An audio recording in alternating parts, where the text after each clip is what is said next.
Hello, good morning. आज अपन start करने वाले हैं ऐसे 500 ऑडिट एविडेंस। सबसे पहले अपन देखते हैं ऐसे 500 का स्कोप एंड ऑब्जेक्टिव। तो सबसे पहले ऐसे 500 क्या बताता है कि ऑडिट एविडेंस क्या होते हैं, एंड सेकंड चीज ये ऑडिटर को क्या बोलता है कि सर आपको अपने ऑडिट प्रोसीजर इस तरीके से डिजाइन करने हैं, परफॉर्म करने हैं कि आपको क्या मिल पाए, सफिशिएंट एप्रोप्रिएट ऑडिट एविडेंस मिल पाए, जिससे कि आप क्या कर सको, रीजनेबल कंक्लूजन फ्रेम कर सको, अपनी ऑडिट रिस्क को कम कर सको। क्लियर।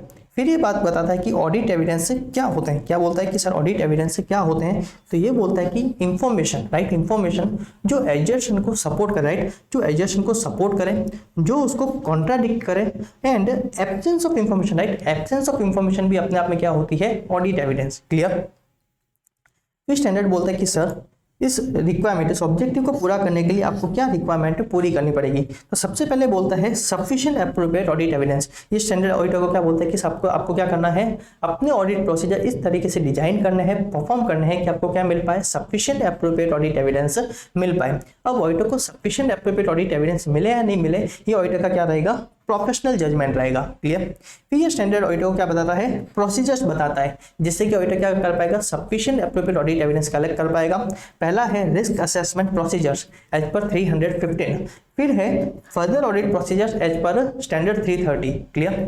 हमने फर्दर ऑडिट प्रोसीजर में दो चीजें देखी थी, पहला टेस्ट ऑफ कंट्रोल एंड फिर हमने देखा था सब्सटेंटिव ऑडिट प्रोसीजर्स। क्लियर। फिर स्टैंडर्ड बोलता है कि following method can be performed as risk assessment procedures और सब्सटेंटिव ऑडिट प्रोसीजर्स। क्लियर। पहला ये बोलता है इंस्पेक्शन। इंस्पेक्शन का मतलब क्या हुआ, ऑडिटर क्या करेगा, रिकॉर्ड्स है, डॉक्यूमेंट्स है, वेदर इंटरनल और एक्सटर्नल, उनको क्या करेगा, इंस्पेक्ट करेगा। किस लिए, in order to obtain audit evidence, जैसे कि मिनट्स ऑफ मीटिंग्स के रिकॉर्ड हो गए। क्लियर। या फिर कोई रिजोल्यूशन पास हुआ है उसके रिकॉर्ड्स हो गए, कोई कॉन्ट्रैक्ट वगैरह है उसके कोई रिकॉर्ड्स हो गए, ऑडिटर क्या करेगा, उसको एग्जामिन करेगा। क्लियर, उसको इंस्पेक्ट करेगा। फिर है ऑब्जर्वेशन। ऑब्जर्वेशन का मतलब क्या हुआ, एंटिटी के जो इंटरनल कंट्रोल के जो पर्सन है या फिर जो एंटिटी के एम्प्लॉय है, काम एक्चुअली कौन कर रहे हैं, वो कर रहे हैं, ऑडिटर क्या कर रहा है, उनको ऑब्जर्व कर रहा है, ऑडिटर देख रहा है कि वो प्रॉपर्ली काम कर रहे हैं या नहीं कर रहे। क्लियर। फिर है रिकैलकुलेशन। ऑडिटर क्या करता है, मैथमेटिकल एक्यूरेसी चेक करता है, राइट, जो भी है ना, मैंने एंटिटी ने जो भी इंफॉर्मेशन प्रेजेंट करी है उसकी ऑडिटर क्या करेगा, मैथमेटिकल एक्यूरेसी चेक करेगा। फिर है एनालिटिकल प्रोसीजर। ऑडिटर क्या करेगा, जो फाइनेंशियल इंफॉर्मेशन है उसको क्या करता है, इवेल्युएट करता है। कैसे, by understanding financial data and non financial data. Clear. इसको अपन डिटेल में देखेंगे ऐसे 520 में। क्लियर। ये बहुत ज्यादा यूजफुल होता है अगर ऑडिटर को अनएक्सपेक्टेड इंफॉर्मेशन लगती है या फिर क्या है, अनयूजुअल रिलेशनशिप लगती है, तो एनालिटिकल प्रोसीजर बहुत ज्यादा काम आते हैं। फिर है इंक्वायरी। ऑडिटर क्या करेगा, एंटिटी के जो इंटरनल पर्सन है, जो एम्प्लॉय है, ऑडिटर क्या करेगा, उसकी इंक्वायरी करेगा और रेलेवेंट इंफॉर्मेशन क्या करेगा, ऑब्टेन करेगा।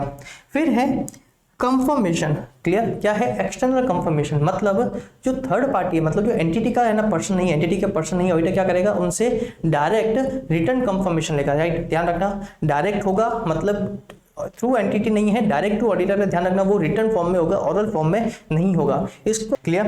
एंड लास्ट में क्या है, रीपरफॉर्मेंस। ऑडिटर क्या करेगा, कुछ काम को वापस खुद परफॉर्म करेगा। राइट, ऑडिटर क्या करेगा, कुछ काम को खुद परफॉर्म करेगा। राइट।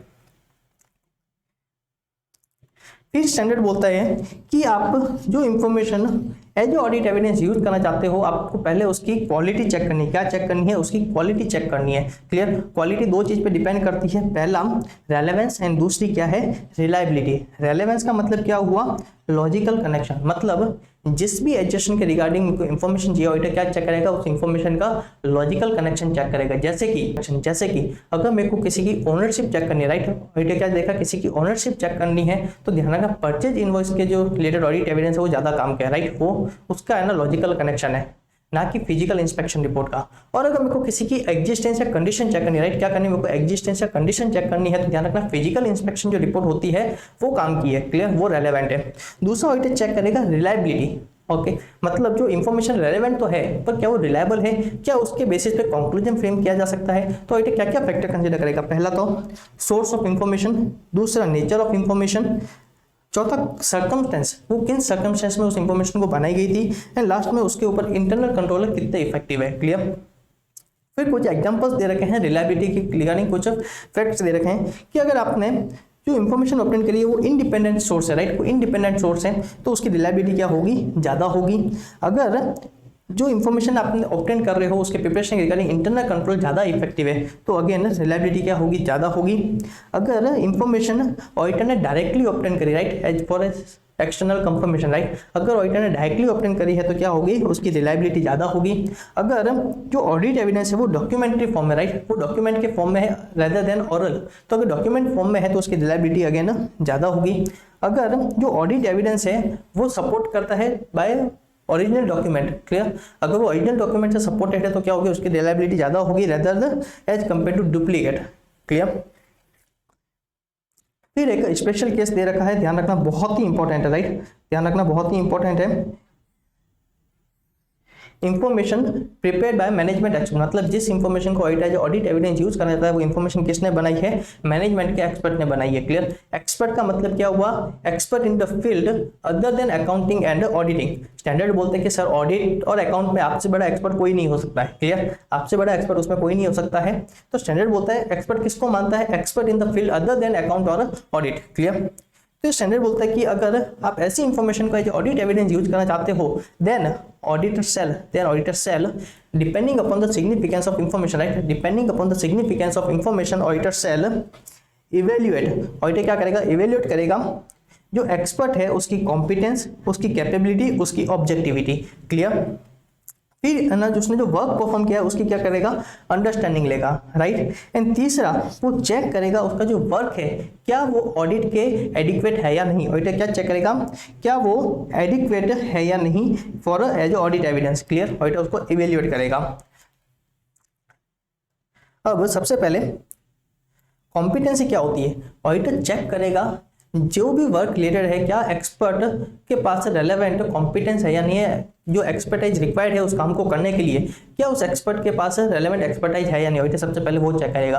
दूसरा चेक करेगा उसकी कैपेबिलिटी, मतलब एक्सपर्टाइज तो है, उसकी कैपेसिटी तो है, पर क्या वो उसको अप्लाई कर सकता है या नहीं कर सकता है। ऑडिटर क्या चेक करेगा, उसके रिलेशनशिप चेक करेगा, एंटिटी के इंटरनल कंट्रोल चेक करेगा, एंटिटी का एनवायरमेंट चेक करेगा। एंड तीसरा वो देखेगा एक्सपर्ट की ऑब्जेक्टिविटी, मतलब उसने जो कंक्लूजन फ्रेम किया है, क्लियर, वो कहीं बायस तो नहीं है। ऑडिटर क्या चेक करेगा, उसके लिए उसके इंटरेस्ट चेक करेगा एंटिटी के साथ में, क्लियर।